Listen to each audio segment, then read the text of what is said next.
Hello, नमस्ते, सलाम वालेकुम। This is warrior academy, it's all about you. और यस, मैं हूँ सिद्धार्थ। जिस तरह से आपको स्क्रीन पे दिख रहा है और आपको थंबनेल से भी पता चल रहा होगा और हमारे टाइटल से भी पता चल रहा होगा कि यस, आज हम chapter number 1 chemical equations and reactions का पार्ट 4 डिस्कस करने वाले हैं। ठीक है, इससे पहले हमने 3 वीडियो अपलोड किए थे, जिसके अंदर फर्स्ट में क्या था? फर्स्ट में था केमिकल रिएक्शंस एंड उसकी प्रॉपर्टीज, कैरेक्टरिस्टिक्स। ठीक है, पार्ट 2 में क्या था? टाइप्स ऑफ केमिकल इक्वेशंस और उसके बैलेंस करना। ठीक है, थर्ड में हमने बेसिकली दो केमिकल रिएक्शंस के बारे में जाना था। फर्स्ट था कॉम्बिनेशन एंड डिकम्पोजिशन। ठीक है, आज हम बची हुई दो और केमिकल रिएक्शंस के बारे में जानेंगे और साथ साथ में एंडोथर्मिक रिएक्शंस क्या होती है और एक्सोथर्मिक रिएक्शंस क्या होती है। ठीक है, तो डिस्प्लेसमेंट एंड डबल डिस्प्लेसमेंट जो है वो दो रिमेनिंग हमारी टाइप्स बची है किसकी? केमिकल रिएक्शंस की। ठीक है, तो बिना किसी देरी के जल्दी से स्टार्ट करते हैं और बाकी वीडियोस का लिंक जो है डिस्क्रिप्शन में गिवन है, तो वहां पे जाएं, क्लिक करें और वो वीडियोस भी देखें और अपने फ्रेंड्स के साथ शेयर करें। ओके बेटा, जल्दी से अब स्टार्ट करते हैं। ओके बेटा, तो फर्स्ट आज हम जो टॉपिक डिस्कस करने वाले हैं वो है डिस्प्लेसमेंट रिएक्शन, यानी कि टाइप थर्ड। जैसे कि मैंने बताया, दोनों टाइप पहले हम पढ़ चुके हैं। तो डिस्प्लेसमेंट रिएक्शन मतलब कोई एक पूरा मॉलिक्यूल उठ के या पर्टिकुलर कोई एटम उठ के, ठीक है, वो उठ के किसी एक को छोड़ के दूसरे के पास चला जाए, उसे हम बोलते हैं डिस्प्लेस्ड होना। यानी एक जगह से दूसरी जगह पे जाना, उसे हम बोलेंगे डिस्प्लेसमेंट। ठीक है, तो डिस्प्लेसमेंट रिएक्शन में क्या हो रहा है कि कौन छोड़ के जाएगा? कि सपोज यहाँ पर हम एक एग्जांपल लेते हैं। ठीक है, कि Zn हमारे पास है, यानी कि जिंक जो है हमारे पास है, कॉपर सल्फेट के साथ हम मिक्स करते हैं। तो कॉपर सल्फेट के साथ मिक्स करने पर हमें मिलता है जिंक सल्फेट, यानी ZnSO4। यानी SO4 का minus Cu plus and Zn plus. तो ये SO4 जो है Cu को छोड़ देता है, कॉपर को छोड़ देता है। क्यों? क्योंकि भैया जैसे कि एक बंदा और एक बंदी साथ में, ठीक है, उसे कोई पैसा वाला बंदा मिलता है या किसी उससे बेटर अपॉर्चुनिटी मिलती है। और ये चलो बंदा बंदी छोड़ो, सब कुछ छोड़ो, कि अगर आप कहीं पे आप जा रहे हो, ठीक है, आप ट्यूशंस वगैरह, आप कुछ भी कहीं पे जाते हो, ठीक है, शॉप्स पर जाते हो, वहां पे आपको एक चीज मिलती है कि आप यहाँ पे पूछते हो, हाँ भैया कितने की है ये बुक्स कितने की है? ठीक है, पढ़ाई करते हैं तो पढ़ाई से रिलेटेड बातें करनी है। अब थोड़ा सीरियस हो जाओ, ठीक है। तो हमें क्या है कि बुक्स को, हाँ, कि इतने की है भाई साहब, ये इतने रुपए की है, अरे अरे अरे अरे अरे, नहीं चाहिए। फिर आप किसी और शॉप्स पे जाते हो, अरे भैया अभी मैं पैसे लेके आता हूँ एटीएम से। फिर किसी और शॉप पे गए, वहां पे गए, उससे पूछा, हाँ भैया कितनी की बुक है ये। तो वो क्या होता है कि आप पहले वहां पे गए थे, वहां पे बात हो चुकी थी, आपने वो बुक देख ली थी, आप एटीएम पे गए थे पैसे लेने, लेकिन आपको एक और शॉप दिखी, वहां पे आपने वही बुक पूछी। तो आपने वहां से परचेज की क्योंकि वहां पर जो उसकी कॉस्ट थी वो कम थी। तो इसका सिंपल सा मतलब है डिस्प्लेस्ड हो गए। आपने वो जगह को छोड़ के ये चुनी, क्यों? क्योंकि वो कम रिएक्टिव था। ठीक है, सल्फेट जो है, ठीक है, वो कॉपर के साथ कम रिएक्ट करता था और जिंक के साथ ज्यादा रिएक्ट करेगा। दैट्स वाई जो SO4 है वो Zn के साथ चला गया, यानी जिंक सल्फेट बना और कॉपर जो है वो अलग हो गया। ठीक है, तो हमारे पास इस तरह से कॉपर जो है मिल चुका है। अब उसी तरह सेकेंड एग्जांपल हम देखें। कॉपर हमारे पास है, यहाँ पर है सिल्वर नाइट्रेट। क्या है हमारे पास? Silver nitrate. ठीक है, तो सिल्वर नाइट्रेट को जब हम कॉपर के साथ रिएक्ट करते हैं तो जो नाइट्रेट है, ठीक है, वो आ जाता है कॉपर पर। ठीक है, यानी CuNO3 ट्वाइस बन जाता है और साथ में हमारे पास सिल्वर अलग हो जाएगा। ठीक है, अब ये क्यों हुआ कि NO3 जो था minus Ag plus Cu plus, यानी कॉपर प्लस। ठीक है, ये NO3 माइनस Cu के साथ आ गया और Ag जो है वो एज इट इज अलग हो चुका है। ठीक है, तो ये है आपका डिस्प्लेसमेंट रिएक्शन, कि यहाँ पर क्या होता है कि कोई एलिमेंट होता है, more active element displace less active element from its compound present in dissolve state. ठीक है, यानी कि एक जो ज्यादा एक्टिव एलिमेंट है वो डिस्प्लेस हो जाता है लेस एक्टिव एलिमेंट से, जब उसका जो भी कंपाउंड होता है। ठीक है, तो वहां से इसे हम बोलते हैं सिंगल डिस्प्लेसमेंट रिएक्शन। क्यों सिंगल भी बोलते हैं और सिंपल डिस्प्लेसमेंट रिएक्शन भी बोलते हैं? क्योंकि यहाँ पे एक ही एलिमेंट जंप करता है, एक ही एलिमेंट स्विच होता है। ठीक है, अब हम बात करते हैं एक्टिविटी 1.9 की। तो 1.9 एक्टिविटी में, जैसे कि आपको डायग्राम में दिख रहा है, पहले क्या है, कॉपर सल्फेट का हमने एक ट्यूब, टेस्ट ट्यूब में सॉल्यूशन लिया। ठीक है, तो टेस्ट ट्यूब ए में हमने कॉपर सल्फेट का सॉल्यूशन लेके रख दिया और टेस्ट ट्यूब बी में भी हमने कॉपर सल्फेट का सॉल्यूशन लिया। ठीक है, तो टेस्ट ट्यूब बी जो है यहाँ पर लगाई गई, फिर बाद में ए को यहाँ पे एक बार जगह रख दिया स्टैंड पर, टेस्ट ट्यूब जो स्टैंड होता है वहां पे जाके हमने उसको रख दिया। अब कॉपर सल्फेट का कलर जो है वो ब्लू कलर का होता है, तो ए और बी दोनों में इनिशियली ब्लू कलर का सॉल्यूशन है जो कि है कॉपर सल्फेट का। अब हम क्या लेते हैं, तो जो है आयरन की नल्स लेते हैं। ठीक है, यानी कि एक तरह से कील बोल दो। ठीक है, तो हमने आयरन की नल्स जो ली है, दो ली, क्योंकि एक तो हमें देखना है ना कि उसमें क्या चेंजेस आया, कंपेयर करना है कि किस तरह से क्या दिख रहा है। ठीक है, क्या अनोखा ही गुल खिला के आ गए हैं आयरन की। ठीक है, आयरन की जो कील है क्या अनोखा गुल खिला के आई है, तो वो हमें देखना है। तो अब हमने क्या किया, आयरन नेल्स जो है हमने डाला किसके अंदर, कॉपर सल्फेट के अंदर। तो क्या हुआ, हमें मिला आयरन सल्फेट। ठीक है, हमें क्या मिला, आयरन सल्फेट यानी FeSO4 मिला जो कि ब्राउनिश कलर का था। तो वो तो हो गया आपके आयरन के ऊपर। तो यहाँ पे आप देखोगे कि आयरन पहले वाला कैसा था और अभी कैसा है, जैसे कि वैसे ही कि धूप में जाने पे चमचमाता गोरा सा जो मुखड़ा होता है, बंदा होता है, वो धूप में निकलता है ऐसी मई जून में और काला होके आता है। ठीक है ना, कि यहाँ यहाँ तक काले और यहाँ यहाँ तक गोरे, है ना, तो अंदर तो हो अलग ही। तो उस तरह से कि जहां जहां पे कॉपर सल्फेट में वो था ब्राउनिश कलर का हो जाएगा, क्योंकि आयरन जो है कॉपर सल्फेट, जो कॉपर के अंदर सल्फेट है उसके साथ रिएक्ट करेगा और कॉपर जो है वो अलग रह जाएगा। कॉपर अलग हो गया यानी कि कॉपर सल्फेट धीरे धीरे क्या होगा, कम होता जाएगा, क्योंकि सल्फेट, कॉपर सल्फेट के साथ जो सल्फेट है वो आयरन के साथ चला जाएगा, जिससे क्या हो जाएगा, उसका कलर फेड हो जाएगा। कौन सा कलर, कॉपर सल्फेट का जो कलर है ब्लू था, वो धीरे धीरे फेड होने लगेगा। तो यानी कि टेस्ट ट्यूब बी में अब जो दिखेगा वो थोड़ा सा लाइट होता जाएगा ब्लू कलर, और एक टाइम पे ऐसा होगा कि डिसअपियर भी हो सकता है। ठीक है, तो ये है आपकी एक्टिविटी 1.9। कुछ दूसरे एग्जांपल्स भी हैं, जैसे कि ZnCuSO4, ये जस्ट अभी हमने डिस्कस किया है ना कि copper sulphate and zinc sulphate वाला। अब हम यहाँ पे बात करते हैं कि लेड है और लेड, मतलब copper chloride and lead.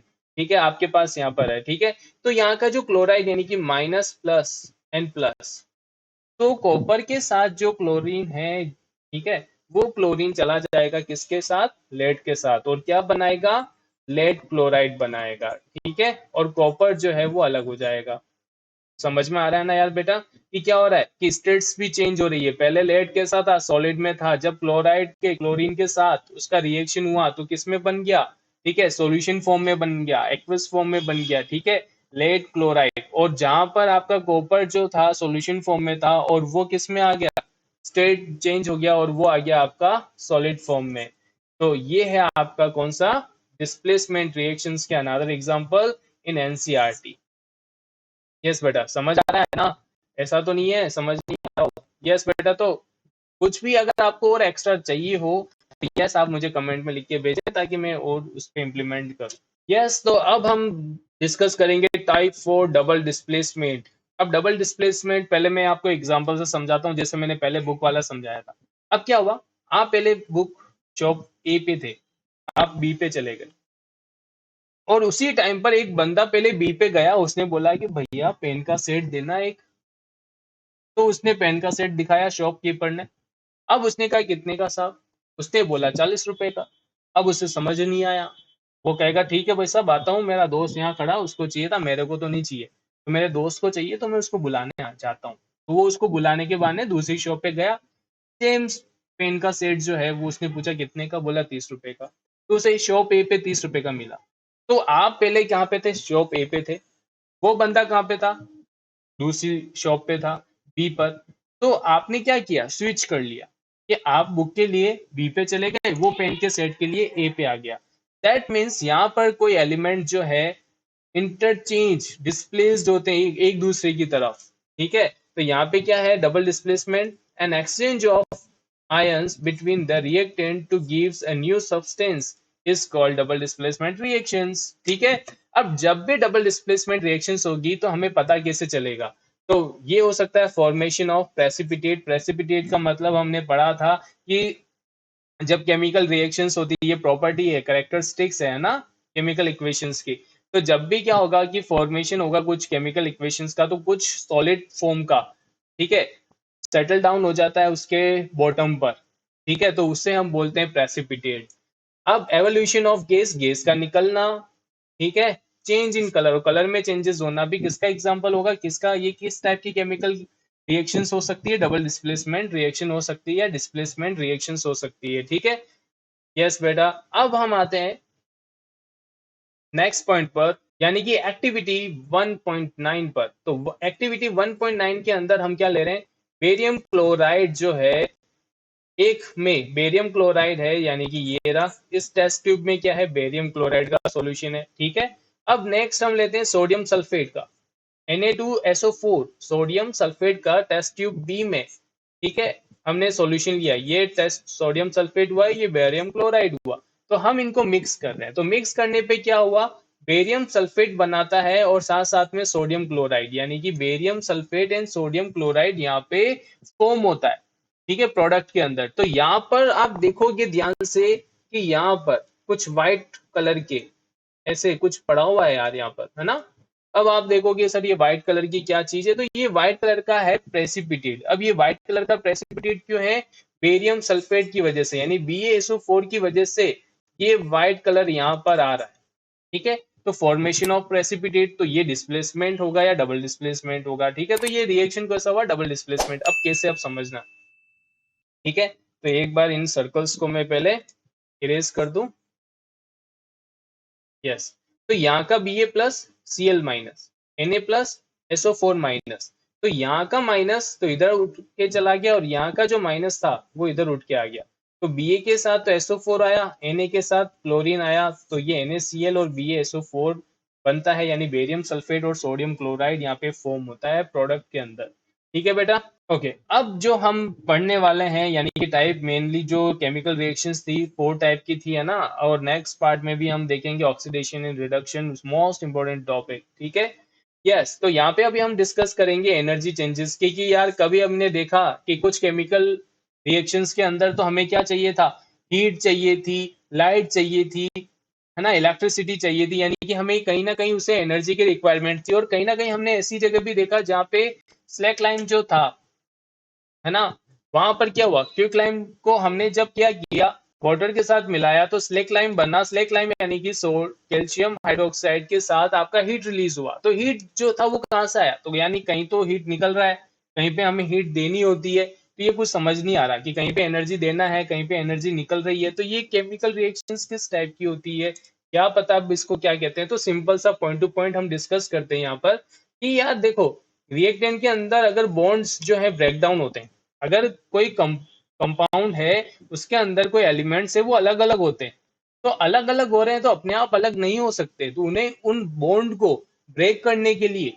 Energy की नीड होगी। तो एनर्जी वहां पर आएगी, वहां पे उन्हें नीड होगी एनर्जी की अलग होने के लिए, ठीक है। उसी तरह making of new bond two gives a product. अब क्या होता है कि एलिमेंट अलग हो गया, बहुत सारे एलिमेंट है, अब वो चाहेगी ये एलिमेंट यहाँ से मिलना चाहेगा, तो मिलना चाहेगा तो इन बॉन्ड को फॉर्म होने के लिए एनर्जी की रिक्वायरमेंट होगी, ठीक है। वहां पे क्या होगा, फॉर्म होगा और अलग होगा, तो वहां पे कहीं ना कहीं एनर्जी की रिक्वायरमेंट होती है, अलग होने के लिए भी और बनने के लिए भी। अब किस तरह से कहाँ पे एनर्जी निकलता है वो देखते हैं। New energy is required to break a bond and energy is give out when a bond is form. Simple सी बात है, बॉन्ड फॉर्म होगा तो एनर्जी निकलेगी, और बॉन्ड अलग होगा तो एनर्जी अंदर होगी। यानी कि ये ऐसे बंदे हैं कि एक लड़ने वाली रिंग के अंदर एक बंदा बाहर तो एक अंदर, दूसरा वाला अंदर तो पहला वाला बाहर। तो एनर्जी अगर चाहिए तो अलग, अगर एनर्जी बाहर तो बंदे पास में, ठीक है। तो वही सेम चीज हो रहा है। तो यहाँ पे अलग अलग टाइप से अलग अलग तरह की हमें एनर्जी चाहिए होती है, कभी हीट चाहिए, कभी लाइट चाहिए, कभी इलेक्ट्रिसिटी चाहिए। और जब एनर्जी रिलीज होती है तो वो भी लाइट की फॉर्म में होती है, कभी हीट की फॉर्म में होती है ना। तो सेम चीज, तो जो एनर्जी चेंजेस हो सकते हैं वो फॉर्म हो सकता है किसमें, हीट फॉर्म में, लाइट फॉर्म में, कभी कभी साउंड भी आता है केमिकल रिएक्शंस के अंदर, है ना, इलेक्ट्रिसिटी भी आपको मिलती है। तो कहीं ना कहीं ये जो है एनर्जी इसकी फॉर्म है, इस तरह से हमें एनर्जी की रिक्वायरमेंट होती है, ठीक है। समझ में आया बेटा आप सभी को। यस, अब हम जो डिस्कस करने वाले हैं वो है एक्सोथर्मिक रिएक्शन और एंडोथर्मिक। एक्सो का मतलब आप समझो एग्जिट, कि बाहर निकलना, तो कुछ केमिकल रिएक्शंस ऐसी होती है जहां पर हीट एनर्जी जो है बाहर की तरफ आती है, यानी हमें वहां से हीट एनर्जी मिलती है, जिससे हम बोलेंगे एक्सोथर्मिक केमिकल रिएक्शंस। जैसे कि सी और O2 को जब हम क्या करते रिएक्ट करते हैं, तो यहाँ पे कार्बन डाइऑक्साइड बनती है, साथ साथ में कहीं ना कहीं यहाँ पर हीट भी बनेगी। उसी तरह फॉर्मेशन ऑफ वाटर, तो वाटर बना और यहाँ पे हीट निकली। अब हमने कहा कि NH4 और ऑक्सीजन, तो यहाँ पे कार्बन डाइऑक्साइड बनती है NH4 यानी मीथेन, ठीक है। ये नेचुरल गैस होती है। जब हम मीथेन गैस को बर्न करते हैं, ठीक है, तो ऑक्सीजन के साथ तो यहाँ पर बर्न कर रहे हैं, यानी कि हीट चाहिए। मीथेन गैस को ऑक्सीजन की प्रेजेंस में बर्न कर रहे हैं, यानी कि कार्बन डाइऑक्साइड और वाटर जो है यहाँ से रिलीज होगा, बनेगा, ठीक है। अब एंडोथर्मिक क्या होता है? The energy reaction in which heat energy absorb, की ऐसी केमिकल रिएक्शंस जहां पे हमें एनर्जी चाहिए, एब्सॉर्ब करी जाएगी एनर्जी को, ठीक है। तो यहाँ पे PbO4 को जब हम गर्म करते हैं तो लेड ऑक्साइड और ऑक्सीजन गैस यहाँ से रिलीज होती है। समझ में आया? तो ये हो गया एंडोथर्मिक। तो एक्सोथर्मिक यानी कि एनर्जी का बाहर निकलना, और एंडोथर्मिक जब एनर्जी को एब्सॉर्ब करना। एंडो का मतलब एब्सॉर्ब करना और एक्सो का मतलब बाहर निकलना। तो ये हो गया आपका एक्सोथर्मिक और एंडोथर्मिक केमिकल रिएक्शंस। यस बेटा, आई होप कि आपको समझ में आ रहा होगा टॉपिक। यस बेटा, अगर आपको ये वीडियो पसंद आए तो इस चैनल को सब्सक्राइब करें और इस वीडियो को लाइक करें और शेयर करें। आपके बहुत सारे दोस्त हैं, आई नो कि मुझे पता है, तो बस उसके साथ शेयर करो लगातार लगातार एंड लगातार, ठीक है। और इस चैनल को ग्रोथ करने में हेल्प करो, ताकि यार मुझे भी मोटिवेशन मिले। अगर कोई काम कर रहे हो और उसका क्या कि फीडबैक अच्छा ना आए, अगर उसका इम्पैक्ट अच्छा ना आए, तो वो काम करने में मजा नहीं आता है। उसी तरह जैसे कि हम अगर कोई स्टडी कर रहे हैं, मैथ्स पढ़ रहे हैं, क्वेश्चन सॉल्व होते जाते हैं तो इंटरेस्ट बढ़ता जाता है। तो उसी तरह क्या होता है कि जब आप व्यूज अच्छे आते हैं, ठीक है, कि वीडियो अपलोड करते हैं, अच्छे से व्यूज आ जाएं, कमेंट आ जाए कि हाँ सर हमें समझ में आ रहा है, मतलब कमेंट करो यार, अपना फीडबैक दो इस वीडियो को, ताकि मुझे भी मतलब पता चले कि मैं अच्छा पढ़ा रहा हूँ, अच्छा कर रहा हूँ, या मुझे और इम्प्लीमेंट करना है। तो मुझे क्या है कि आप लोगों से ही पता चलेगा कि आप जो फीडबैक दोगे, ठीक है। तो अगर ठीक है यार, इसे लाइक करो, शेयर करो, सब्सक्राइब करो। अभी के लिए इतना ही, और अपना ध्यान रखें इस टाइम पर। ओके बेटा, good bye, see you, take care.